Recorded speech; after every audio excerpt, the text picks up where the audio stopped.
I only realized she had been faking her memory loss when her attorney pressed a small voice recorder onto the conference table. "Before anyone says another word," he said calmly, "I think everyone should hear what Mrs. Evelyn Hart actually remembered." I felt the blood drain from my face because I had whispered things to that woman, things I believed she'd forget 5 minutes later. The worst part? I wasn't the only person she'd been recording. "If you're already judging me because I dated wealthy older women, I won't stop you.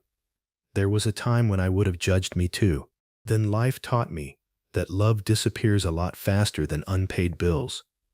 By the time I met Evelyn Hart, I had stopped pretending I believed in fairy tales. Relationships were negotiations. People traded youth for security, affection for comfort, loyalty for convenience. I simply admitted the game everyone else insisted on calling romance. That belief had kept me alive. It had also made me predictable. Evelyn was 78, a widow, owner of a vineyard outside Napa, worth more than I could imagine. Elegant without trying, sharp enough to finish other people's sentences.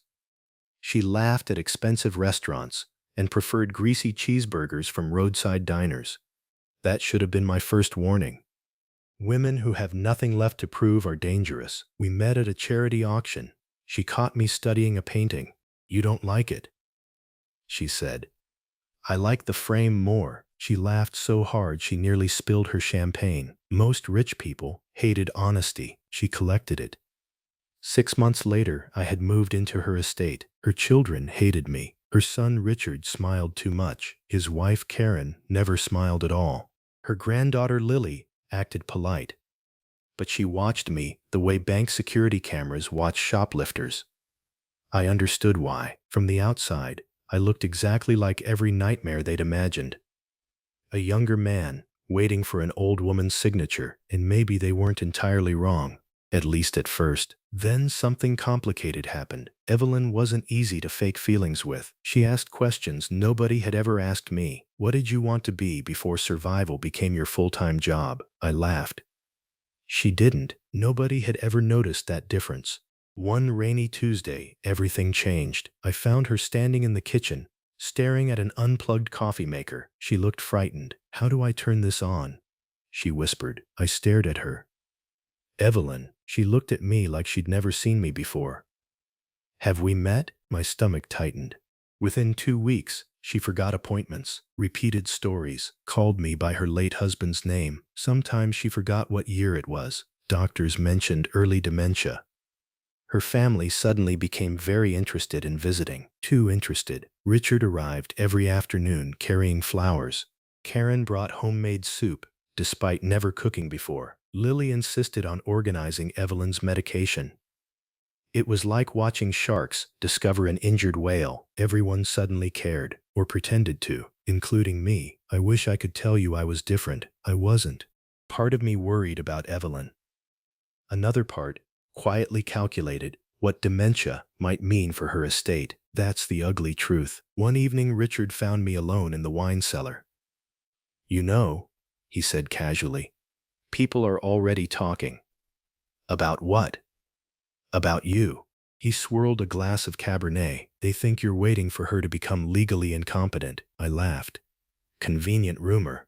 "Is it?" His eyes never left mine. I realized then that every conversation inside that house had become a chess move. No one asked questions for answers anymore. They asked them to see who flinched. A week later, I noticed something strange. Every afternoon at exactly 3:15, Evelyn disappeared. Not for long. 20 minutes, sometimes 30. Whenever I asked where she'd gone, she looked confused. "I don't remember." That answer became routine. "I don't remember. I don't remember. I don't remember." The doctors said memory patients often wandered. It made sense, until I followed her. She walked slowly through the garden, past the greenhouse, around the old fountain. Then, she stopped. Her posture changed. Completely. The confused old woman disappeared. She stood perfectly straight, looked around once, then unlocked a small wooden shed with a key she supposedly couldn't remember owning. I stayed hidden behind the hedges. She went inside. 7 minutes later, she came back out. The frightened expression returned before she reached the house. By dinner, she was asking Lily whether Christmas had already happened. I couldn't sleep that night. The next afternoon, I searched the shed. It was empty. Almost. An old desk, boxes of gardening tools, dust everywhere, except one clean rectangle on top of the desk. Something had been there recently, something about the size of a briefcase. When Evelyn walked in behind me, she looked startled. "What are you doing?" she asked. "I thought you didn't remember this place." She blinked twice, then smiled weakly. "I don't." For a split second, I wasn't sure she was lying, or if I wanted her to be. The next morning, Richard cornered me again. "I heard you've been snooping around." "I've been gardening." "Funny." He leaned closer. "My mother's condition is getting worse. Don't make it worse." "My?" He hesitated, then corrected himself. "Evelyn's." That single mistake echoed in my head all day. He almost called her mother, almost. But public records said he was her stepson, not her biological child. Why would someone make that mistake? Unless something about this family story wasn't true. That night I searched the library. Old photo albums, business records, newspaper clippings. One photograph had been removed so carefully that only the faded corners remained. Someone hadn't ripped it out. Someone had wanted nobody to know it had ever existed. As I slipped the album back onto the shelf, I heard footsteps behind me. Lily. She wasn't surprised to see me. She looked almost disappointed. "If you're trying to figure out who she's protecting," she said quietly, "you're asking the wrong question." I frowned. "What does that mean?" She stared directly into my eyes. "The real question," she paused just long enough to make my pulse quicken, "is who she's collecting evidence against." Then she walked away. I stood frozen in the dark library. For the first time, it occurred to me that Evelyn's failing memory might not be the mystery at all. Maybe her memory was the trap, and maybe every one of us had already walked into it. Lily's words haunted me all night. The real question is who she's collecting evidence against. Not protecting, collecting evidence. There was a huge difference. By sunrise, I had convinced myself I finally understood what was happening. Richard was stealing from Evelyn. The fake concern, the sudden daily visits, his obsession with her medication. It all fit together perfectly, or so I believed. Looking back, that was my greatest weakness. Once I found a theory that matched my fears, I stopped looking for another one. The next afternoon, I deliberately left my phone on the kitchen counter and pretended to drive into town.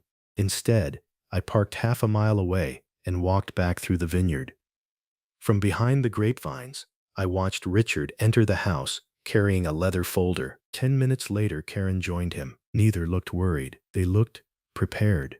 I slipped through the side entrance and quietly climbed the back staircase. Voices drifted from Evelyn's bedroom. Richard spoke first. "We can't wait much longer," Karen answered in a whisper. "If she signs now, nobody questions it." My heart started pounding. "Signs what?" Then Evelyn spoke. Her voice sounded weak. "I don't understand these papers." Richard answered gently. "That's okay. Just trust me." I nearly burst into the room. Everything inside me screamed that he was forcing her to change her will. But before I touched the doorknob, I heard another sound. A tiny click, like a pen. Or a recorder switching on. Silence followed. Then Richard laughed nervously. "Forget it. We'll come back tomorrow." The bedroom door opened. I barely ducked behind a bookshelf before they walked into the hallway. Karen looked irritated. Richard looked frightened. Not guilty. Frightened. That expression stayed with me. People forcing signatures usually weren't afraid. People being watched were. That evening I returned to the shed. This time I searched every inch.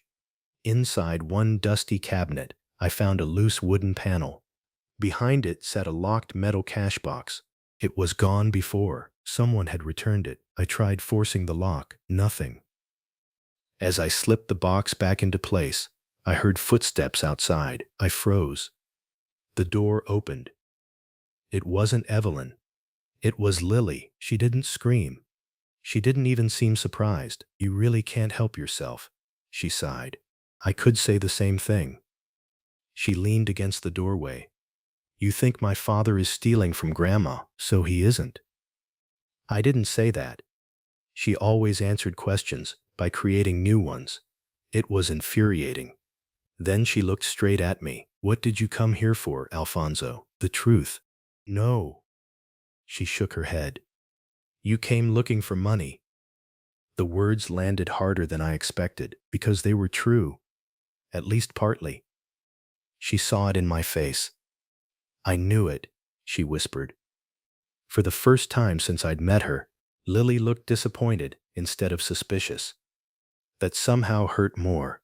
Before leaving, she said one sentence I couldn't stop replaying. Everyone in this house has a secret. She paused. Yours is simply easier to guess.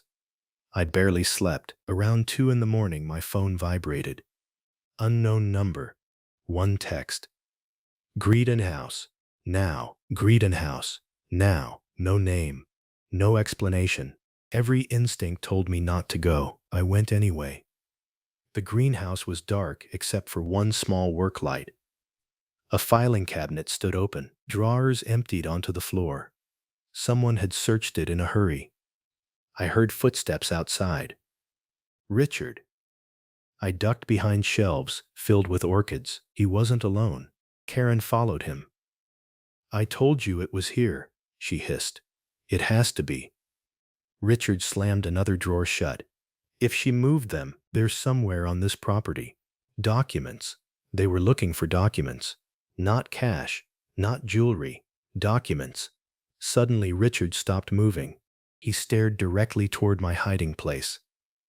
For one terrifying second I thought he'd seen me. Instead he whispered, Someone's been here. Karen slowly turned. I held my breath. Then headlights swept across the greenhouse windows. Both of them hurried outside.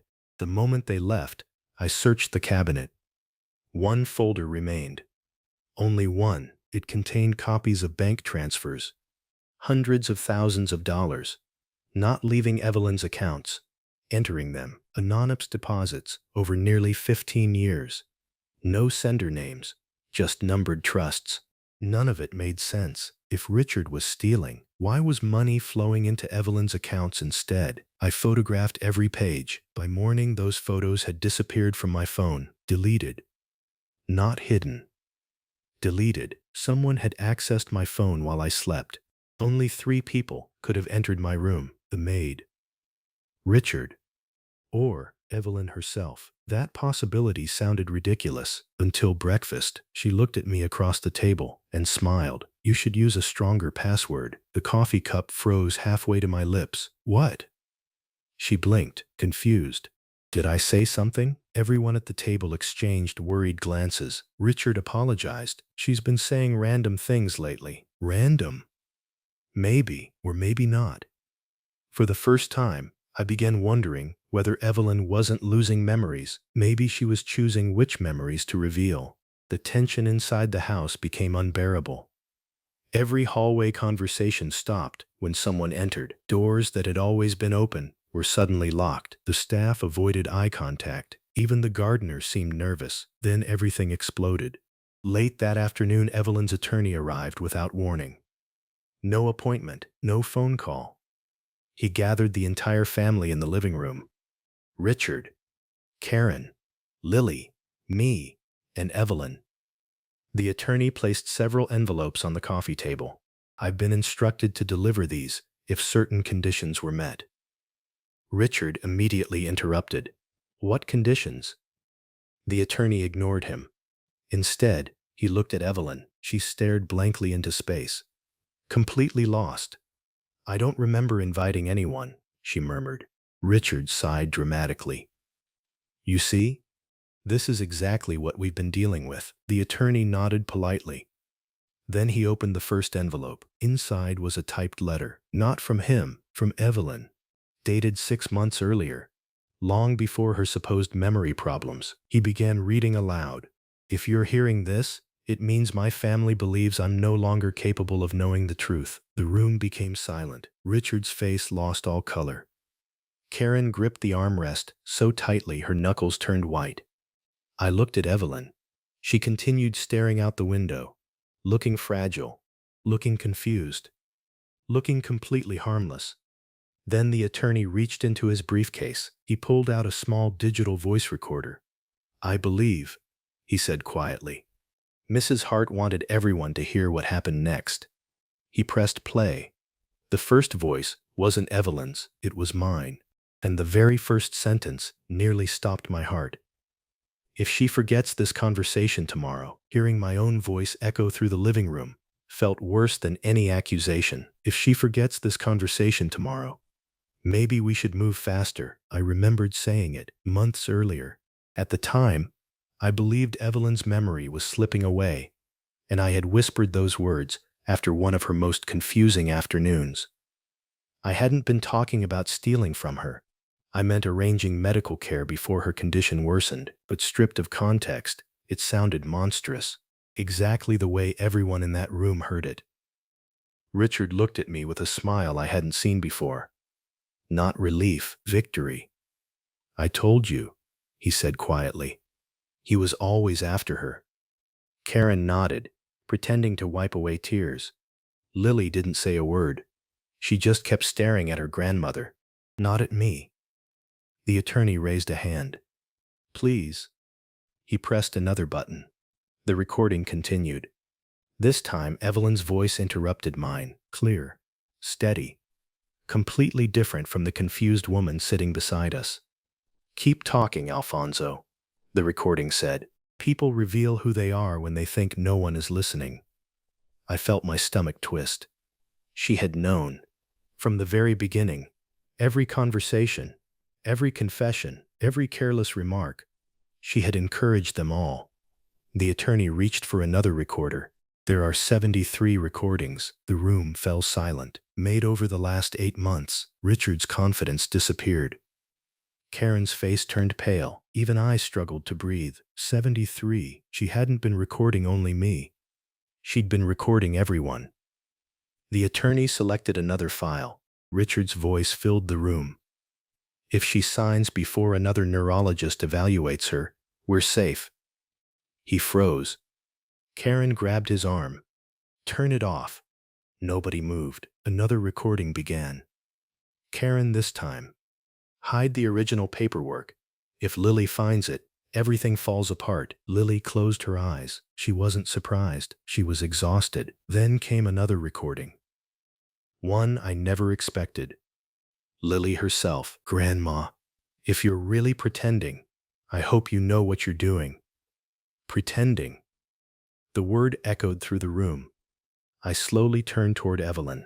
For the first time since I'd met her, she looked directly at me. Her eyes were perfectly focused. No confusion, no fear, no emptiness, just quiet intelligence. Then she smiled. "I suppose," she said calmly, "there's no reason to continue the performance." Richard actually stepped backward. You remember?" I remembered every single day. Nobody spoke, not even the attorney. Evelyn folded her hands in her lap. The first neurologist suspected mild cognitive decline. She looked around the room. I realized everyone suddenly began treating me differently.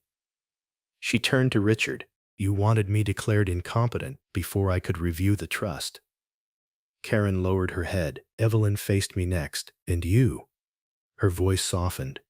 "You were the only one who occasionally forgot I was supposed to be helpless." I couldn't answer. Because she was right. Sometimes I spoke to her like a patient. Sometimes like a partner. Sometimes like a person. She continued. "So I created an experiment. Every day she pretended to forget something different. Names, dates, rooms, conversations. She wanted to see who would exploit her, who would protect her, and who would reveal themselves. The recordings weren't evidence of crimes. They were evidence of character." Then came the truth none of us expected. Richard wasn't trying to steal Evelyn's fortune. He was trying to hide something else. The attorney opened the missing folder from the greenhouse. Inside were decades of financial records, those mysterious deposits I'd photographed. They came from Richard for 15 years. He had quietly transferred money into Evelyn's accounts, not because she needed it, because his late father had secretly embezzled from her company decades earlier. Richard had discovered the theft after inheriting his father's business. Ashamed of the truth, he'd spent half his life paying the money back in secret. If the scandal became public, his father's name and his own family would be destroyed. Karen knew. She helped hide it, not to become richer, to protect Richard's children from the disgrace. Suddenly, every suspicious meeting, every hidden document, and every whispered conversation meant something completely different. I had been wrong, again, but there was still one final question. Why keep recording me? Evelyn looked at me with a sadness I'd never seen before. Because I couldn't decide whether you loved me, she paused, or the life I gave you. The room disappeared. For the first time in years, I didn't know the answer. She reached into her cardigan pocket and removed a folded envelope. My new will. Richard looked away. Karen began crying quietly. Lily refused to even glance toward it. Evelyn handed the envelope to me. I rewrote it yesterday. My hands trembled. I already knew what everyone in the room believed, that I'd won, that she'd left me everything. I almost refused to open it. Almost. Inside was a single page. I inherited nothing. Not the estate. Not the vineyard. Not a dollar. Everything went to a charitable foundation that would provide legal assistance for elderly victims of financial exploitation. Richard would manage the business. Lily would oversee the foundation. Karen would remain on the board. And me? There was one final handwritten note. Alfonso, if I gave you money, you would never know whether you stayed because of me or because of it. So I'm giving you the only thing I believe you've never had, a chance to leave with your dignity instead.